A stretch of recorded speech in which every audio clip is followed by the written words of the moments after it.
okay, if you look at 2009, we're a full year into the electorate. In fact, I started officially in April, but started to explore and assess a little bit what this organization, Codarts, is about a couple of months before. And there are probably three movements in this last year. One is the exploration and assessment, and then officially I started in April. You could say that was the preparation and organizing for the research, and in the end also the planning and organizing the journey. Because you could say that there's two parts to what I'm doing. First is the research, looking at sustainable performing in students and teachers, and second is to organize the activities so that I can study it. So it's a twofold path. Now let's go back to my first part, which is the exploration and assessment. When I came here, I just needed to know what this institution was about, and I soon found out that it's a confederation of academies. Be it classical music, jazz, dance, circus, it's a confederation of several academies. And I wanted to know quite soon where their ambition was, what would be their most desirable possible future. And in order to find that out, I went away with the artistic directors of the academies, posing that question to them.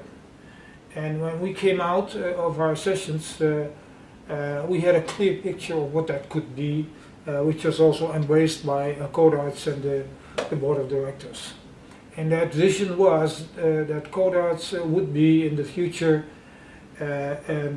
more of an artistic landscape, and it's didactic landscape, an artistic landscape in which students could navigate, learning deep and wide at the same time.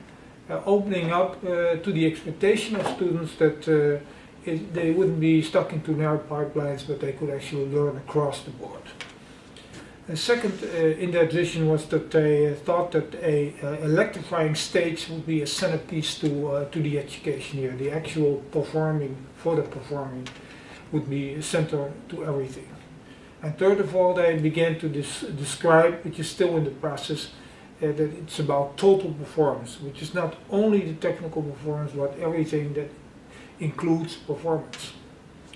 That gave me some meat on the bone, if you can say, to look forward, and now I had the ambition, and I could start with my, let's say, with my own research.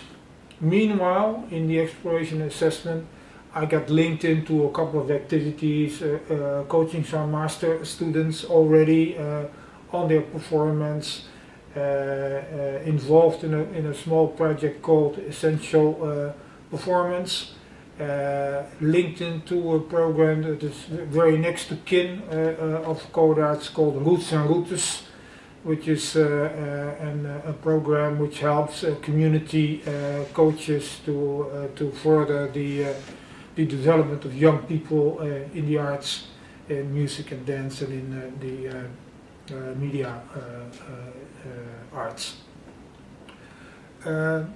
In April, I really started to tackle the research, and we first started by figuring out what the term sustainable performance embraced, and beginning to define that, and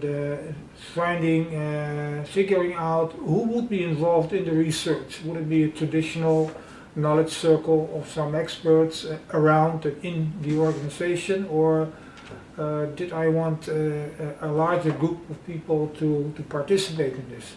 And pretty soon I came to the idea of using the journey, the hero's journey in its 5 elements, which I can refer to in the little film that I made, as a way to activate my respondents and researchers, which are 20 students and 20 teachers of the academies, to involve them in this journey, to test them on their notions on sustainable performance. And in the organizing of it, there were a couple of things that needed to be done. I needed to have a team. So I set up a sustainable performance team of some key people who would assist me in the research, and some people around it in that sustainable performance team that could be my sounding board when it came to artistic choices.